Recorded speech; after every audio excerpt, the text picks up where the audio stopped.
it's looking like maybe the smart choice is wet, but is it going to keep raining? It's tricky because the start of a 24-hour, the last thing you want to do is fire it off just because you made the wrong tyre choice.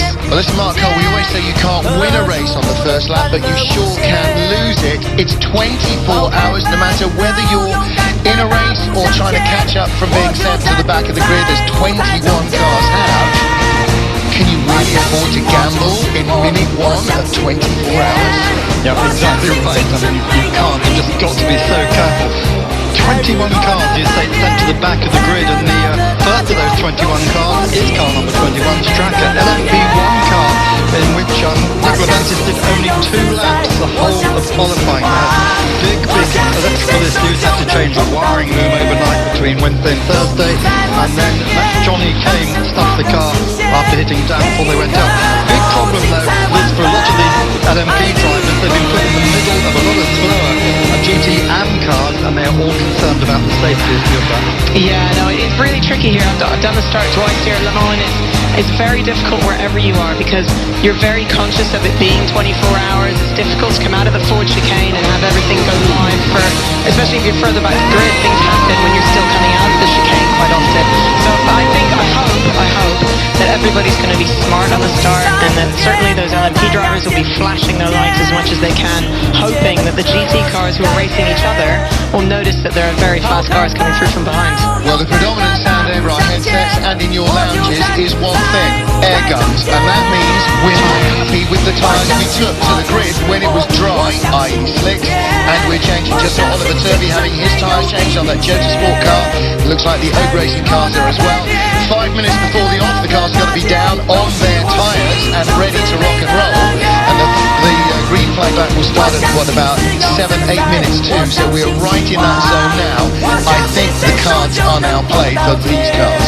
I think they're going to be going for wets personally. I think that's the smart decision. The rain is coming down. We don't know what it's going to be doing around the back of the circuit, but certainly we've had some historic car races today since the warm-up. This is going to lift a lot of oil up onto the circuit, anything that may have been dumped out. So anything's possible, and I think with the 24-hour picture in mind, the smart decision now is to go to the wet tyre so that you look after it. But I have to say, that Rebellion car looked like it might have been on INTERUSH. Looked a little bit like that to me. You know, it's not wet, not raining heavily, certainly in the pit lane area, but it is raining between our arms at the ends of the Mulsanne straight here and the return to the pits. And showing here the major areas, particularly the major braking areas, are marked for the cars with hybrids, the Audis and the Toyotas. That is where there are 5 zones where they will be able to harvest that energy that goes back into their hybrid power. Yeah, Toyota, they pick up under braking for those 7 zones. They pick up an extra 300 horsepower which goes through the back wheels for a capacitator, which is a type of battery. In Audi's case, they do it through a Williams flywheel. They store the energy there, but they cannot release that energy until they get back up to 120 kilometers an hour. Why? Because they're 4-wheel drive when they do that. And they get about an extra 200 horsepower through the front wheel. Yeah, so it really is quite different actually. So it's interesting to see where the cars benefit in different corners on the circuit. And, you know, I'll say to the viewers, pay really close attention when you see the Audis and the Toyotas together exiting a corner, because you may find little benefits and discrepancies between the 2 cars. And interestingly, Audi and Toyota taking completely different angles on this hybrid system. Audi wanted to develop for next year, they wanted to develop an air hybrid system, which is like think of an air rifle. You cock it and you got air. What they want to do, they release compressed air.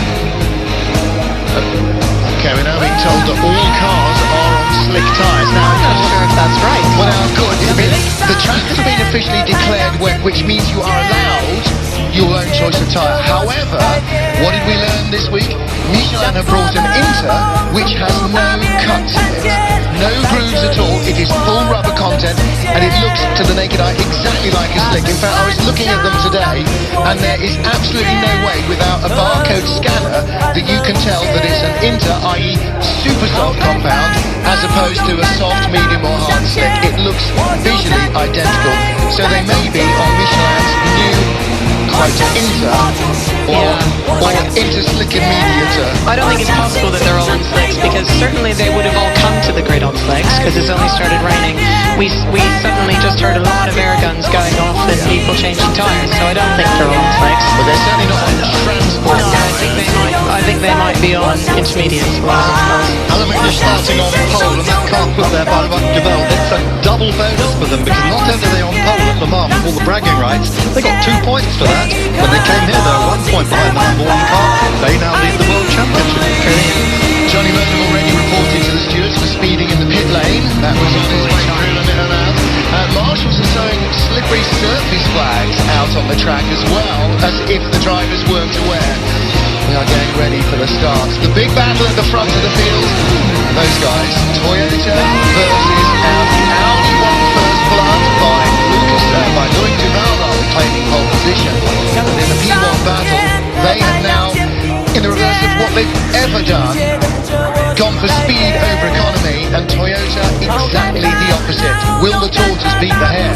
That's what we have to wait and see. Just while we're looking at Audi, if I just complete the story, what Audi were looking at for next year was this air hybrid, as I was mentioning, a compressed air system which would give the boost for a little motor to give that extra power. ACO turned it down, said no, it's not within the spirit of the regulations. They're not saying why, and everyone is wondering at the moment. But we have got some interesting fuels coming up, particularly Audi working in with synthetic fuels, and the other thing, of course, Garage 56 next year. Nissan have produced with Ben Bowlby last year's Delta as a coupe this year, and they're saying it is all electric. Look out all you guys to hold the Delta away, because something that looks equally funky is coming back, and very similar sort of boost.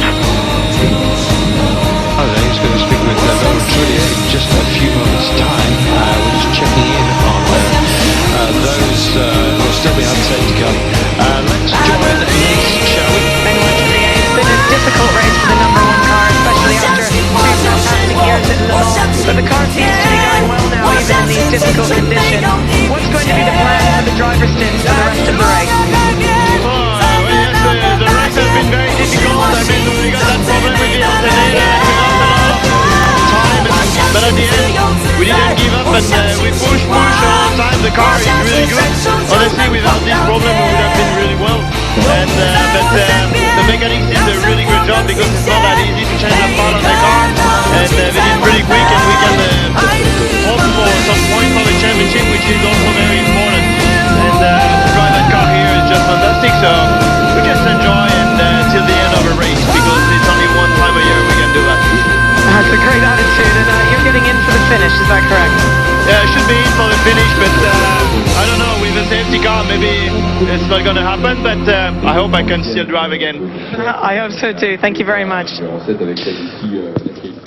Yeah, we're assuming that Alan McNish is in now will be triple stinting, but would it be without the safety car, and that Laurent Duval will be put in for the finale. I mean, that's what Audi want, a French driver winning Le Mans. How good is that for car sales on Monday morning, David? Yeah, I would say that would be the icing on the cake, wouldn't it, to put Lucas in at the end. So, yeah, we'll see how that pans out, but just interested to hear Benoit Trillier there. He's dying, just itching to get back behind the wheel again. You know, such as just the fabulous car that this Audi is. Circuit. He comes from Alençon, which is only 50 kilometres up the road. This is his local track. Okay, he's done a lot of his racing in Japan, but he's at home here. Yeah, life has worked out pretty well for him, hasn't it? It has. So this guy's inherited the podium position, hasn't he, from Makavic's crash. That's Timo Bernhardt. We're on board in the second of the factory cars. So we've got Porsche, Aston, Porsche. The only good news for Aston Martin is that Peter Dunbar is on the same lap as Mark Lee, and they're running nose to tail at the moment. It's busy. I was just checking through some of your tweets, many suggestions as to what should happen to barriers. Indeed, it's going to be a costly exercise to fix this problem, which has been highlighted. You can't take a risk on the weather the way it is at the moment, and it's been that sort of greasy rain which has caused the problem, essentially. It's made for a very skittery surface and a hard tyre choice conundrum to be worked out, and as a result, most people are on compromised tyres, whether it's a drying track, so your wheels aren't going to work out. So we'll have to keep our eyes open to see what they plan to do, but it is raining, this will change a lot of things, and that's a clever move for that number one car. They've gone on the insert, that's exactly what they should be on. And of course, manufacturer can report back to the team on how effective it is working, how effectively it's working. Timing fell into their laps. I'm sure they've used that tyre at other greasy stages during the race. They didn't at the beginning. I'm sure they've got that information now. So I thought we'd just about here at Team Radio. Place to be when you have rain on one side and dry on the other. So the drivers have got to be on their mettle the whole time. And it is more difficult for everybody, obviously, and to keep an eye on that and make sure that you don't, that the managers are keeping knowing what's going on, and then telling the drivers they've got to be careful of turning cars because it might be pouring the rain and you're on the slicks and things will break. So there are a lot of technical things, something technically as a managerial and driving. That must be a strategist nightmare. It is, absolutely. When the thing started, when the race started, I looked at the sky and thought, God, We're going to take a commercial break a minute here, but we've got plenty of questions to answer. Martin and I know we'd like to pump you through see that again in a moment, but a Corvette sandwich between two Italian slices of bread. yes, and I've got to tell you, I'm just waiting to get the pro battle in just a few moments' time. This is about positions 5 and 6 we're looking at right now. That is Milner on board the Corvette versus Kobayashi, and there's the swap on place right now. Ferrari's taking it. Look at this. Ferrari's helping each other out. That's a roadblock. Yeah, that 51 car, of course, is the lead Ferrari in the race. That's Matteo Malucelli. Matteo Really called in it very, very much at the last moment. Blindingly quick, and Jeremy and others will tell you there is a star in the making for the future. He's showing that car with Fisichella and Bruni, and that car at the moment running 5th in GT, just behind Tommy Milner. Was behind, he just passed him, wasn't he? So, and Magnussen coming up as well. So the Corvette, as we get towards the end of the race, steady pace, they haven't got the straight line speed, but they're moving up the orderboard. Look at this, locked together in a train. Can he get any kind of aero here on that Corvette? A little bit of assist perhaps. It's a long old drag down, but the 74 car just can't make the pass at the moment. No, but he's getting the toe he needs. Yeah, he is. That's probably been the quickest he's been the whole race down that straight. Maybe he got that toe. Well, that looks like a very slow Aston that they're just passing by right now. Let's just hope that is not the Darren Turner car. I think it'll be one of the. Maybe it's. Stuart Hall is out, I think, on board the 96 car, is my guess. So I'm ready to come up to temperature. Well, Stuart on board then. Stuart along with the rest of the Aston Martin team, very, very mindful of the job they're going to do today in honour of their. The 97 car incidentally that we will be hooking in on is the art car, so it's blue and white, so it's very distinctive, not in the golf look we have. Yeah, thank you for that, Carlton. That's very helpful. What have you noticed, Damien? You know the Bergmeister car just went past. He's in 3rd place at the moment. Right. The number 91. We're looking for the number 92. Mark Lee, who's leading ahead of Darren Turner. There's the 74 car on board with fantastic sound. Do you ever listen?